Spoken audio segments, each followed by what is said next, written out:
Olá, chegou a hora de atualizar aí as leituras finalizadas no mês. Em abril eu terminei 3 livros, foram esses 3 aqui, e vou fazer uns breves comentários aí sobre essas leituras com vocês. Já aproveita e me conta aqui nos comentários quais foram os livros que você leu no mês de abril, se você recomenda, se você gostou, enfim, me conta como foi aí o seu mês de leituras.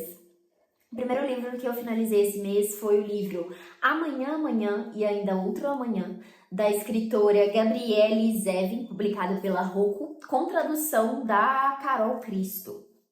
Esse livro aqui vai trazer a história de 2 personagens que se conheceram na infância, que é o Sam e a Sadie. Eles se conheceram ali em um hospital. O Sam estava ali lidando com fazendo cirurgias ali no pé dele, que ele machucou, enfim. E a Sadie estava acompanhando a irmã que na época tinha um câncer. Então eles se conhecem ali nesse momento no hospital, criam uma amizade ali, né? Eles se conhecem ainda crianças.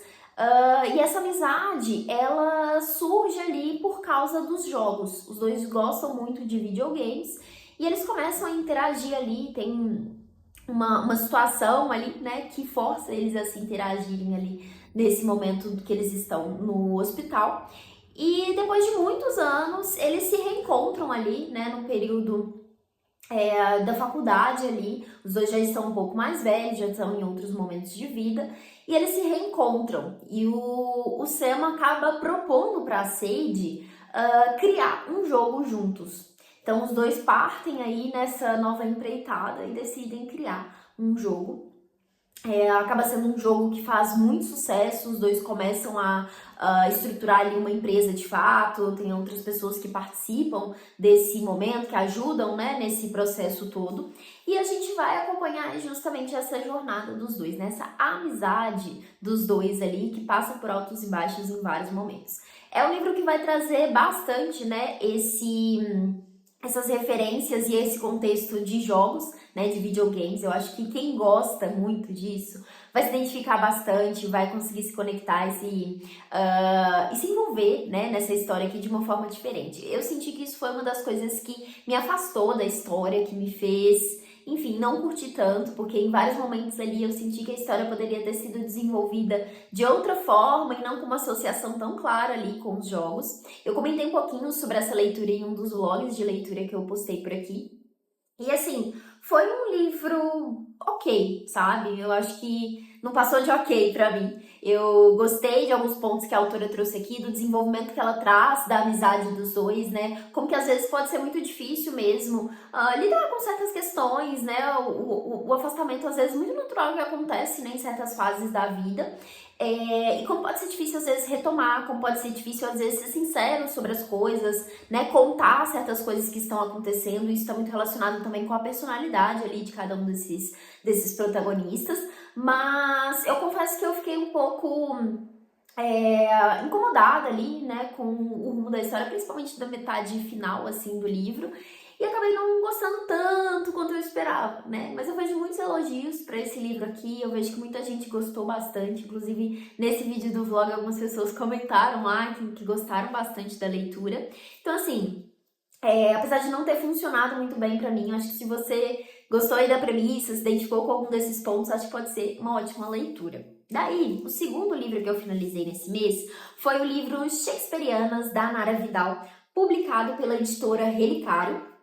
Esse livro tem ilustrações da Márcia Albuquerque, são ilustrações lindíssimas. Essa edição é maravilhosa, gente, sério. O livro é lindo, lindo, lindo. Ele tem toda uma divisão bonitinha aqui por dentro, toda a diagramação linda, maravilhoso. Sem contar que, eu já mostrei isso no último vídeo, mas vou mostrar de novo. O livro tem, olha só, essa sobrecapa aqui, que se você tira ela, ela vira um pôster, né, que tem uma linha do tempo. E aí essa linha do tempo está relacionada com o tema do livro, que é as mulheres em Shakespeare. Então aqui nesse livro, a Nara vai fazer uma análise aí de todas as mulheres, né, das principais mulheres ali que aparecem nas obras do Shakespeare.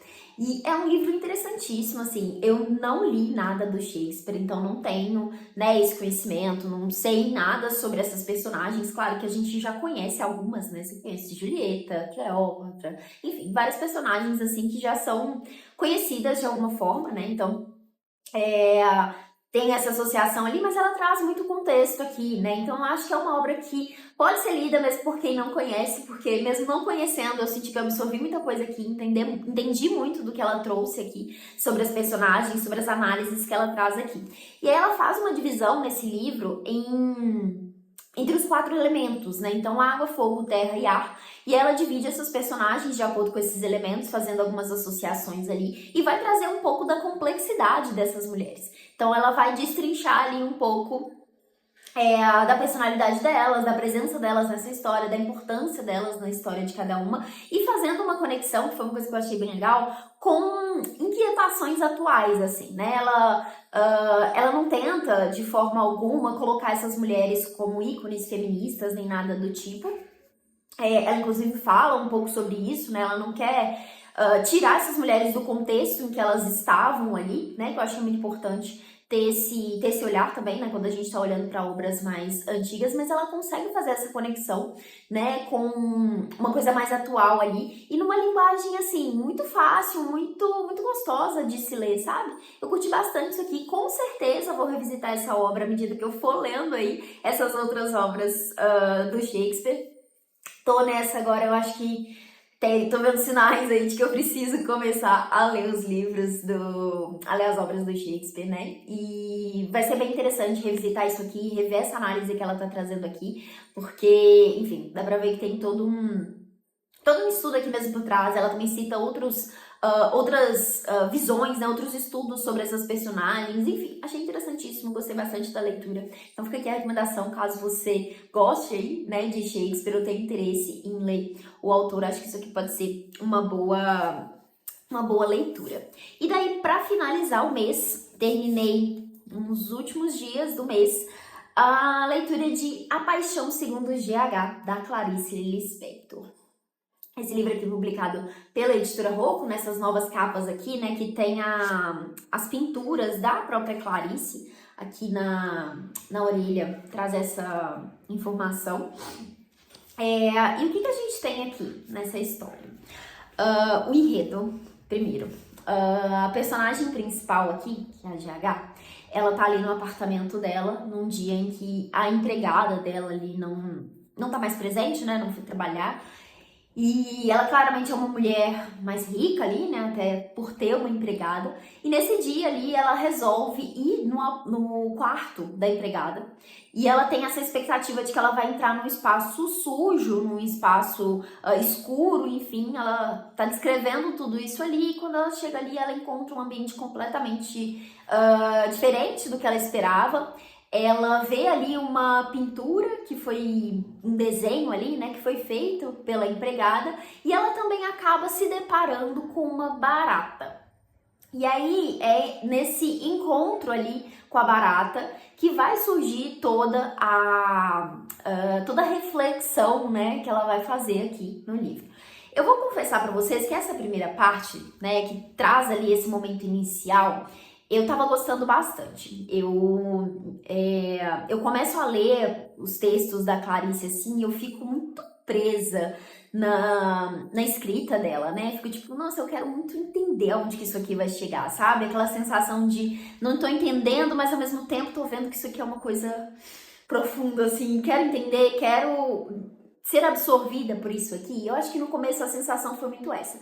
Mas depois de uma certa parte do livro, e assim, não é um livro muito longo, ele me perdeu, assim, porque eu confesso que eu já não tava mais entendendo as metáforas ali, as associações, as reflexões que o personagem estava fazendo. Então, eu sinto que eu achei que fosse ser um livro que eu ia entender, que eu ia realmente ser impactada ali, mas no fim não foi exatamente assim. Eu acho que foi um livro que, no fim das contas, eu precisei recorrer ali a outros a outras análises, outras interpretações, né? Assistir resenhas, ler resenhas, enfim, para entender melhor o que é que a autora estava querendo trazer aqui com essas reflexões, né? O que ela estava falando aqui no fim das contas. Então, assim, eu acho que não é um livro que não é um dos meus preferidos da Clarice, mas com certeza é um livro que eu quero reler em algum momento no futuro, sabe? Porque eu acho que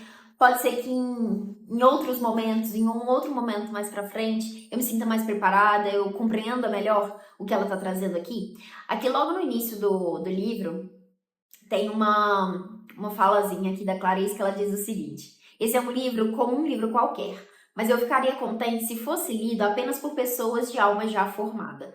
Aqueles que sabem que a aproximação do que quer que seja se faz gradualmente e penosamente, atravessando inclusive o oposto daquilo que se vai aproximar. Aquelas pessoas que só elas entenderão bem devagar que esse livro nada tira de ninguém. A mim, por exemplo, o personagem GH foi dando pouco a pouco uma alegria difícil, mas chama-se alegria.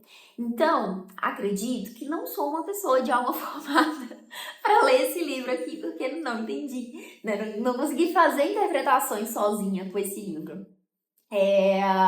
Então, enfim, Clarice é sempre uma coisa muito difícil, né? Eu acho que, pelo menos pra mim, as experiências que eu tenho com a Clarice são sempre muito esquisitas, assim, de alguma forma. Tem alguns livros que eu gosto bastante, outros eu realmente não entendo nada, como foi o caso desse aqui, né? Eu acho que eu entendi bem ali a premissa, eu entendi bem, sabe, aquele momento inicial, mas em algum momento o livro realmente me perdeu ali. Mas eu gostei bastante das análises que eu vi, sabe? Eu assisti, por exemplo, o vídeo resenha da Annalise Soares, que é a pessoa que eu penso quando eu penso em Clarice, né? Tanto Clarice quanto Drummond lembram muito da Annalise. E ela fez um vídeo maravilhoso, assim, trazendo ali a visão dela. Vou deixar linkado aqui na descrição, porque eu acho que vale muito a pena, né, conferir esse conteúdo que ela fez. Porque é uma pessoa que está muito envolvida ali nos escritos da Clarice, então ela traz vários pontos ali, várias reflexões que eu achei que foram muito interessantes para poder pensar essa obra aqui. Então, se você já leu, se você pretende ler, fica aqui a sugestão de um conteúdo legal para assistir. Mas é isso, foi essa leitura aqui, com certeza eu vou querer reler isso em algum momento, mas ficou aqui com um livro meio difícil, meio misterioso para mim em relação a Clarice. Mas é isso, foram essas as leituras do mês de abril. Eu tive outras leituras que ficaram pendentes aí, né, que estão em andamento, vão ser finalizadas no próximo mês, então mostrarei aí mais livros em maio. De novo, me conta aqui nos comentários o que você leu em abril. Me conta também se você já conhecia ou já leu alguma dessas obras aqui. Vou adorar saber aí qual que é a sua visão, qual que é a sua opinião sobre esses livros pra gente continuar essa troca aqui sobre a literatura. Espero que você tenha gostado desse vídeo. Se você gostou, não esquece de curtir aqui embaixo, se inscrever no canal para acompanhar os próximos vídeos. E eu te vejo aí nos próximos conteúdos. Desejo boas leituras e até a próxima. Tchauzinho!